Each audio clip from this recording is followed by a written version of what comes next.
الله يصبحه بالخير ويمسيه بالخير. عادل إمام كان مرة في مسرحية باين ولا فيلم، لا مسرحية، قال أنا لا أعتقد في وسط ما كلهم عمالين يقولوا قال لك أنا لا أعتقد.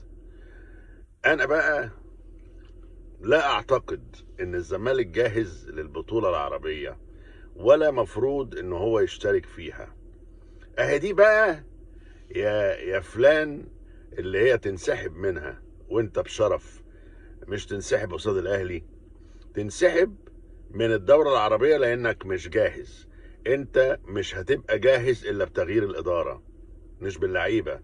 مش عارف مين راجع ومين جابوه مفاجأة. الكلام بتاع المدارس بتاع العيال الصغيرة ده لا يمكن يصلح. ده احنا يعني خطر جدا الاشتراك